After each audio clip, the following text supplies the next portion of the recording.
रायगड किल्ल्यावरती शिवाजी महाराजांच्या समाधीच्या समोर असलेल्या वाघ्या कुत्र्याची समाधी काढावी, ते स्मारक काढावं अशी मागणी संभाजी छत्रपतींनी पत्राद्वारे केली आणि त्याचं कारण दिलेलं होतं की याचे काही ऐतिहासिक संदर्भ नाहीयेत। या सगळ्या दरम्यान एक नाव चर्चेमध्ये आलं, ते म्हणजे इंदूरचे महाराज तुकोजीराव होळकरांचं। याचं कारण त्यावेळेसच्या शिवाजी स्मारक समिती रायगडला 5,000 रुपये देणगी जी आहे ती तुकोजी महाराजांनी दिलेली होती आणि त्याच्या संदर्भानं वाघ्या कुत्र्यासाठी सुद्धा ते पैसे दिलेले होते अशा नोंदी या स्मारक मंडळाच्या अहवालामध्ये आहेत, नचिकेळकरांच्या नोंदींमध्ये आहेत आणि त्यावरून आता होळकरांवरती टिप्पणी सुरू केली गेली की त्यांनी इंग्रजांना घाबरून हे पैसे कुत्र्याच्या नावाने दिलेले होते शिवाजी महाराजांच्या स्मारकासाठी देण्याच्या ऐवजी। या सगळ्याला अत्यंत कठोर शब्दामध्ये आक्षेप घेतलाय ते होळकरांचे वंशज भूषणसिंह राजे होळकर यांनी। त्यांची या वाघ्या संदर्भामध्ये, वाघ्या पुतळ्याचा हा जो वाद आहे या संदर्भात नेमकी काय भूमिका आहे ते आपण जरा विस्तारानं समजून घेऊ। सर, तुम्ही काय सांगाल? एक तर या सगळ्यामध्ये दोन वेगवेगळे मतप्रवाह जे आहेत ते अत्यंत टोकाचे आहेत। एका मतप्रवाहाचं म्हणणं आहे की या अशा पद्धतीनं त्यांनी ऐतिहासिक नोंदी नसताना हा पुतळा उभारायला नको होता, तरी तो उभारला गेला तर तो आता काढावा।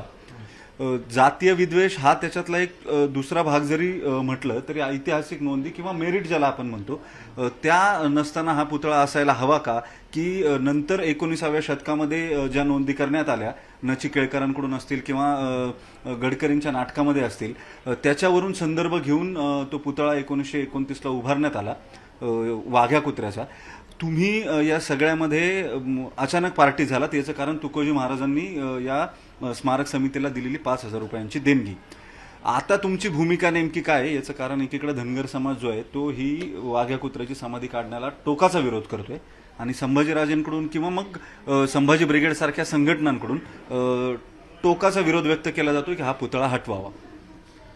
सगळ्यात महत्त्वाचा विषय, वाघ्या कुत्र्याचं अस्तित्व शिवाजी महाराजांच्या जीवनात होतं किंवा नव्हतं हा इतिहास अभ्यासकांचा विषय आहे, त्याच्यावर मी इथं बोलू इच्छित नाही। तो दोन्हीकडचे जे इतिहास अभ्यासक आहेत त्यांनी बसावं आणि ह्या विषयामध्ये हिस्टॉरिकल फॅक्ट्स समजून घेऊन माझं म्हणणं एक समिती शासनानं नेमावी, ज्याच्यामध्ये मुख्यमंत्र्यांच्या नेतृत्वामध्ये, ज्याच्यात आर्किओलॉजिकल सर्वेचे अधिकारी असतील, त्यांच्याकडचं डॉक्युमेंटेशन असेल आणि दोन्ही बाजू मांडणारे जे कोणी इतिहासकार आहेत दोन्ही बाजूच्या इतिहासकारांना त्याच्यात घ्यावं। त्या दोघांची भूमिका समजून घेऊन त्यांनी ते वाघ्याचं जे काय अस्तित्व होतं किंवा नव्हतं ह्याच्यावर निर्णय घ्यावा। आता शिवाजी महाराजांच्या काळातला हा वाघ्या कुत्र्याचा प्रश्न आहे। आमचा होळकरांचा रोल कुठे येतो? ज्या वेळेला शिवाजी महाराजांच्या समाधीला निधी दिला गेला आणि तो तुकोजीराव महाराजांनी दिला। तुकोजीराव महाराजांनी निधी का दिला? तर होळकर घराण्याचं छत्रपती शिवाजी महाराजांच्यावर असणारं प्रेम। मग आता त्याच्यात आख्यायिका काय सांगितली जाते की तुकोजीराव महाराज इंग्रजांना घाबरत होते आणि म्हणून ते स्पष्ट निधी देऊ शकत नाहीत, म्हणून त्यांनी कुत्र्याच्या स्वरूपात तो स्मारकासाठी तो निधी दिला। पण मला आपल्या माध्यमातून हे सांगायचं आहे की ही भूमिका पूर्णपणे चुकीची आहे, कारण तुकोजीराव महाराजांनी त्याच वेळेला पुण्यातला जे पहिलं शिवस्मारक उभारलं गेलं SSPMS परिसरामध्ये त्याला सुद्धा निधी दिला होता, SSPMS संस्थेला सुद्धा निधी दिलेला होता, फर्ग्युसन कॉलेजला निधी दिलेला होता आणि शिवाजी महाराजांचं स्मारक इंग्रजीमध्ये पब्लिश करून ब्रिटनमध्ये सुद्धा याच तुकोजीराव महाराजांनी आमच्या प्रकाशित केलेलं आहे। मग जर ते इंग्रजांना घाबरत असते तर त्यांच्या देशात जाऊन पहिल्यांदा शिवाजी महाराजांचं चरित्र त्यांनी पोहोचवलं असतं का? त्यामुळे हे जे कोण म्हणतायत की होळकर इंग्रजांना घाबरत होते हे साफ चुकीचं आहे। दुसरी गोष्ट, शिवाजी महाराजांच्या समाधीसाठी तुकोजीराव महाराजांनी त्यावेळेला 5,000 रुपयाचा निधी दिलेला होता। ती आजच्या घडीला जर तुम्ही त्याचं कॅल्क्युलेशन केलं तर ही खूप मोठी रक्कम होते। ज्या वेळेला कोणी पुढाकार घ्यायला तयार नव्हतं त्यावेळेला त्यांनी हा निधी दिलेला होता, ही महत्वाची बाब आपण विसरता कामा नये। त्यावेळेला महात्मा फुले असतील, टिळक असतील, होळकर असतील, ह्याच्यातून एक समजून घ्या की महाराष्ट्रामध्ये त्यावेळेची सामाजिक व्यवस्था ही जातीपातीच्या पलीकडे जाऊन होती। हे महापुरुष आपल्या अस्मितेचा विषय होते। मग आज आपण जातीमध्ये का भांडतोय? आणि म्हणून मी माझी भूमिका मांडतोय। तुम्ही इतिहास जो आहे तो संदर्भानं वाचावा असं सांगितलं जातं नेहमी। तुमच्याकडे होळकरांच्या दप्तरामध्ये तुकोजी महाराजांनी या स्मारक समितीला जो निधी दिला त्याच्या संदर्भातली नोंद उपलब्ध असेल, ती नोंद तुम्ही वाचलीत का? वाचलीत तर ती काय आहे? आणि त्याच्यात सगळ्यात महत्त्वाचं म्हणजे जे लिहिण्यात आलेलं होतं या अहवालामध्ये फंड समितीच्या, त्याचं काही साधर्म्य आहे का? किंवा सारखा जो विषय येतो कुत्र्याच्या संदर्भानं पैसे दिलेले होते, तुमच्या होळकरांच्या दप्तरातल्या नोंदी काय सांगतात? होळकरांनी सबंध देशभर अनेक सामाजिक कामांना, परोपकारी कामांना निधी दिलेला आहे। भारत देशातली एक सुद्धा जुनी युनिव्हर्सिटी अशी नाहीये की ज्या विद्यापीठाला होळकरांनी निधी दिलेला नाही. महत्वाचा विषय याच्यात हा सुद्धा आहे की सामाजिक सलोखा त्यावेळेला कसा होता. म्हणजे गायकवाडांच्या मदतीसाठी होळकर उभे राहायचे, छत्रपती घराण्याच्या मदतीसाठी होळकर उभे राहायचे. ही त्यावेळेची सिस्टम आहे. सयाजीराव गायकवाडांना, जे सयाजीराव लेजेंडरी सयाजीराव गायकवाड आपल्याला माहिती आहेत, त्यांना पिक्चरमध्ये आणण्याचं काम त्यावेळेला होळकर घराण्याने केलेलं आहे. हे स्वतः सयाजीराव गायकवाडांचे शब्द आहेत. मग अशी परिस्थिती असताना हजारो कोटींचा निधी त्या काळामध्ये होळकरांनी दिलेला असताना आज प्रत्येक गोष्टीचं डॉक्युमेंटेशन असणं शक्य नाहीये. मी सुद्धा फिरत असताना बऱ्याच ठिकाणी असे प्रसंग येतात की हे सुद्धा होळकरांनी बांधलं, इथं शिलालेख आहे, पण प्रत्येक गोष्टीचा त्याचा रेकॉर्ड असणं हे आजच्या घडीला फिजिबल नाही. पण मला जितपत माहिती आहे, आमच्या रेकॉर्ड्समध्ये ज्या नोंदी लिहिल्या गेलेल्या आहेत, जे पत्रव्यवहार आहेत, त्याच्यात असं निदर्शनास येतं की सुळे नावाचा जो कॉन्ट्रॅक्टर होता, ज्या कॉन्ट्रॅक्टरने त्या रायगडच्या शिवाजी महाराजांच्या समाधीचं काम केलेलं होतं, त्याचे 19,000 रुपयाचं काहीतरी बिल होतं टोटल. त्याच्यातले 12,000 रुपये त्याला दिले गेलेले होते आणि उर्वरित रक्कम जी होती ती कमी पडत होती. त्यासाठी ही मंडळी होळकरांच्याकडे आली होती आणि तुकोजीराव महाराजांनी त्यावेळेला शिवाजी महाराजांचं स्मारक आहे, आपल्या आदर्शाचं स्मारक आहे म्हणून त्यांनी 5,000 रुपयाचा निधी देऊ केला. आता नंतर त्या समितीनं तिथे जाऊन काय केलं हा त्या समितीचा विषय आहे, त्याच्यात मला पडायचं नाही. पण होळकरांनी निधी दिला होता ही सत्य परिस्थिती आहे आणि शिवाजी महाराजांच्या स्मारकासाठी निधी दिला होता ही कौतुकाची गोष्ट आहे. त्यामुळे तुकोजीराव महाराजांचं नाव तिथं त्या समाधी परिसरामध्ये असणं हे अभिमानास्पद गोष्ट आहे. त्याची कुणाला अडचण असायचं कारण नाही. तुमची थोडीशी तांत्रिक आणि राजकीय अडचण होताना दिसते. तुम्ही जरा थोडेसे पेचात सापडलेले दिसतं. याचं कारण एकीकडून धनगर समाजानं स्पष्ट भूमिका घेतलेली आहे की वाघ्या कुत्र्याची समाधी तिथून हटवायची नाही. तुम्ही नरोवा कुंजरोवा भूमिका घेतली आहे, समाधी हटवा किंवा नका हटवू, पण त्याच्यासाठी ऐतिहासिक संदर्भ तपासा, ती तपासणारी समिती नेमा, असा तुम्ही मध्यम मार्ग काढलाय सामोपचाराचा. याच्यातून असं दिसतंय एकीकडे धनगर समाजाची नाराजी नको असाही तुमचा प्रयत्न आहे, दुसरीकडे होळकर कुटुंबावरती किंवा होळकर घराण्यावरती जे आक्षेप नोंदवले गेले तेही तुम्हाला त्यालाही सडेतोड उत्तर तुम्हाला द्यायचे असं दिसतंय एकूण. तुम्हाला मला स्पष्ट सांगायचं आहे, मी कुठली माझी अडचण बिडचण काय होत नाहीये. आम्ही होळकर कधी अडचणीला घाबरलेलो नाही. आम्ही आमची भूमिका स्पष्टच मांडत असतो. आमची भूमिका स्पष्ट आहे की होळकरांनी शिवसमाधीसाठी योगदान दिलेलं आहे आणि भारतातल्या अनेक शिवस्मारकांसाठी योगदान दिलंय. होळकरांच्या नावाची अडचण आहे का वाघ्या कुत्र्याची अडचण आहे हे इथं समजून घेण्याचा विषय.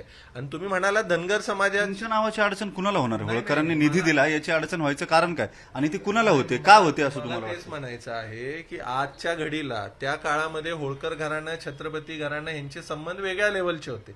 आजच्या घडीला प्रत्येक गोष्ट जातीय अँगलनं बघितली जाते, प्रत्येक गोष्ट राजकीय अँगलनं बघितली जाते. हे साफ चुकीचं आहे.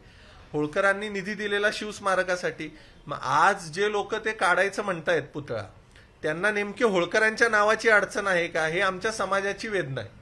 पण मग काय अडचण होळकरांच्या? तुम्ही आता जे बोलता हे त्या अर्थानं फार गंभीर आहे. तुमचं असं म्हणणं आहे की संभाजी छत्रपतींनी त्याच्यावरती आक्षेप घेतला, संभाजी ब्रिगेडनं आक्षेप घेतला आणि होळकर हे मराठा नसून धनगर आहेत, त्यांनी शिवाजी महाराजांच्या स्मारकाला पैसे दिले आणि म्हणून तो कुत्र्याचा पुतळा तिथं झाला, वाघ्या कुत्र्याचा, म्हणून तो हटवावा असं काही जणांच्या डोक्यामध्ये ही जातीय भेदाभेद जो आहे तो काही जणांच्या डोक्यात आणि त्यातून हे इनिशिएट झालं असं म्हणायचं. हे बघा, जातीय भेदभावाबद्दल जर तुम्ही बोलत असाल तर शंकराचार्यांचं एक पत्र आहे, त्याच्यात त्यांनी लिहिलंय की धनगर आणि मराठा या दोन्ही क्षत्रिय जमाती आहेत ज्यांनी हिंदवी स्वराज्यासाठी लढा लढला आणि म्हणूनच आमचे आजही वैवाहिक संबंध होतात धनगर आणि मराठा समाजामध्ये.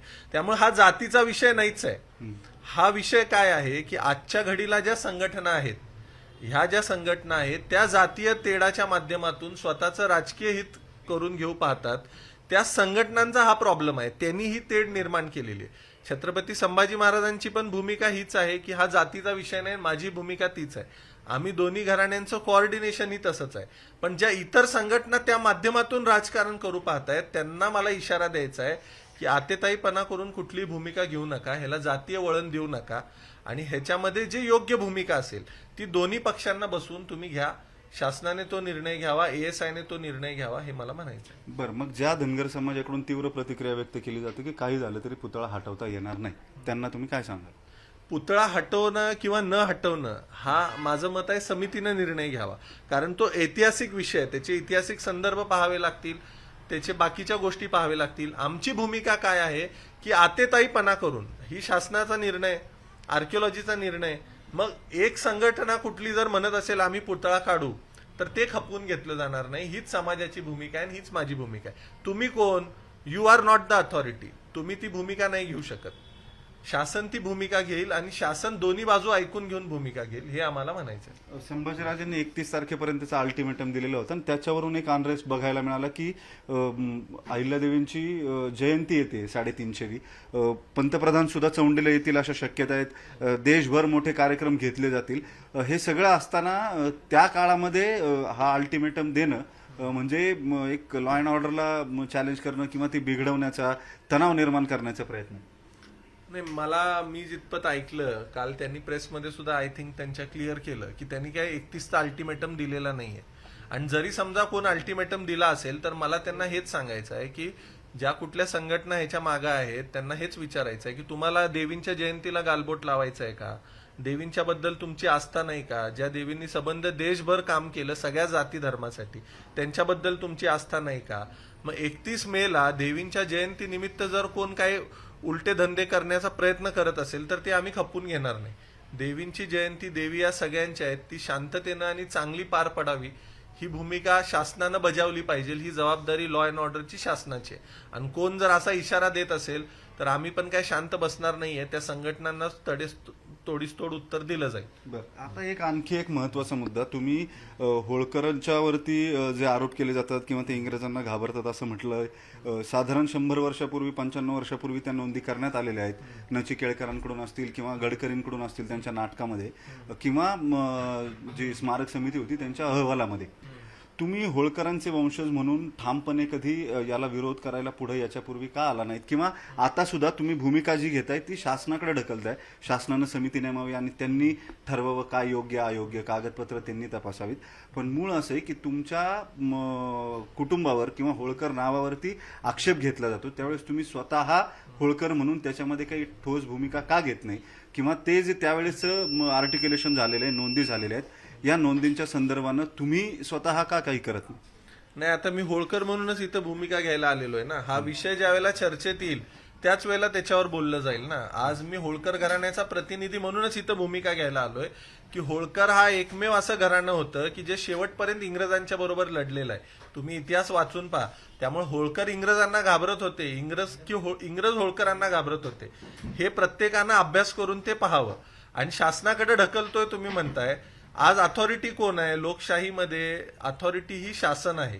लोकशाहीमध्ये महाराष्ट्राचा प्रमुख हा मुख्यमंत्री आहे. रायगडाची जबाबदारी आर्किओलॉजिकल सर्व्हेकडे आहे. म्हणून मी सांगतोय की शासनानं याच्यात भूमिका घेऊन समिती नेमावी, कारण ती अथॉरिटी आहे. आम्ही राजे होतो, आमच्याकडे आज जर राजशाही असती तर हा विषयच आला नसता. आम्ही अथॉरिटीनं तो कधीच निकाली लावला असता. आज शासन अथॉरिटी आहे म्हणून आम्ही शासनाला म्हणतोय तुम्ही समिती नेमा.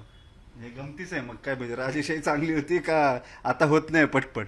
राजेशाहीमध्ये अशी राजकीय दंगली, राजकीय आणि ऐतिहासिक विषयांचा लाभ घेऊन राजकीय स्वार्थ साधून घेणे हा प्रकार कधी होत नव्हता. त्यावेळेला सामोपचारानं जनतेच्या हिताचं काम होत होतं. तुम्ही त्यावेळेचा जीडीपी काढून बघा आमच्या संस्थानांचा, त्यावेळेचा आमचा एज्युकेशन रेशिओ काढून बघा आणि आत्ताचा तुमचा एज्युकेशन रेशिओ काढून बघा. आपल्याला लक्षात येईल फरक काय होता. तो ऍडमिनिस्ट्रेशन काय होतं. आमच्या होळकर संस्थानामध्ये एका वर्षामध्ये क्राईम रेट जर तुम्ही बघितला तर 0.01% क्राईम रेट होता. आत्ताचा तुमचा क्राईम रेट काय आहे? आमच्याकडे डॉक्युमेंटेशन आहे ना, तुम्ही येऊन बघा. मी तर म्हणतोय आजच्या सगळ्या प्रशासनानं, डेमोक्रेसी आणि ब्युरोक्रेसी दोघांनी सुद्धा या सगळ्या संस्थानिकांचा अभ्यास करावा, त्यांच्या ऍडमिनिस्ट्रेशनचा अभ्यास करावा. बरं, आता या सगळ्यात एक महत्वाची माहिती जी समोर आली, संभाजी छत्रपती तुमच्याकडे आले होते, त्यांनी तुमच्याशी चर्चा झाली, इंदूरला ते गेले आणि त्यांनी काही नोंदी वगैरे तपासल्यात असं ते पत्रकार परिषदेनंतर काही पत्रकारांशी बोलताना म्हटले की त्यांनी त्याची खातरजमा केली आहे की नोंदींमध्ये वाघ्याचा उल्लेख नाहीये. त्या संदर्भाने तुमच्याशी काही बोलणं झालं होतं का? संभाजी राजेंचे आणि आमचे संबंध आहेत ही खरी गोष्ट आहे, पण ते आले होते किंवा काय ते जे म्हणाले ह्याच्याबद्दल मला माहिती नाहीये, कारण माझी आणि त्यांची भेट झालेली नाही तिथं इंदोरमध्ये तशी काही. पण त्यांचे आमचे संबंध आहेत ही वस्तुस्थिती आहे. संबंध मैत्रीपूर्ण आहेत सगळ्याच घराण्यांच्या बरोबर. आता मैत्रीपूर्ण संबंध आणि राजकीय भूमिका आणि त्यातून निर्माण होणारा संघर्ष अशा टप्प्यांवरती हा प्रकार सगळा जाईल असं दिसतंय. तुमचे मैत्रीपूर्ण संबंध होते, आता भूमिकांमध्ये मतभेद आलेत, नंतर कदाचित राजकीय संघर्ष होण्याची सुद्धा, राजकीय म्हणा किंवा संघर्ष होण्याची चिन्ह दिसत आहेत. ते जर काढलं नाही तर ते आक्रमक आहेत आणि ते परस्पर कुणी काढू नये म्हणून तुम्ही आक्रमक आहात. नाही मग कसं आहे, दोघंही वैचारिक भूमिका आम्ही मांडतोय आणि दोघंही आम्ही वैचारिकदृष्ट्या मेच्युअर आहोत.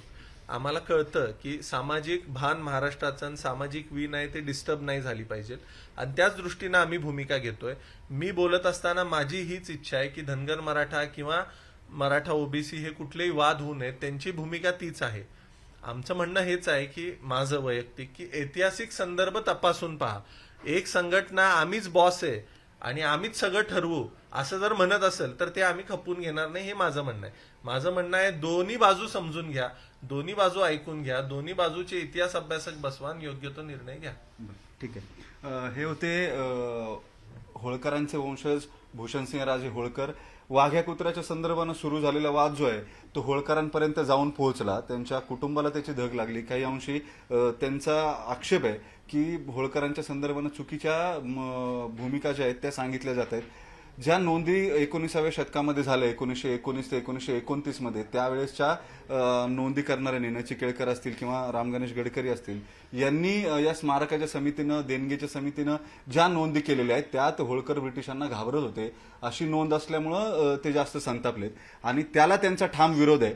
त्याच्यामुळे या वादामध्ये होळकर आहेत म्हणून आक्षेप आहे की वाघ्या कुत्र्याच्या समाधीच्या संदर्भातला आक्षेप आहे, हे एकदा स्पष्ट झालं पाहिजे आणि त्याच्यासाठी ऐतिहासिक संदर्भ तपासणारी एक समिती राज्य शासनाने नेमावी आणि या विषयाचा तुकडा पाडावा असं त्यांचं स्पष्ट मत आहे. व्हिडिओ जर्नलिस्ट सचिन अन्साटेसह वैभव सोनोनी, न्यूज 18 लोकमत.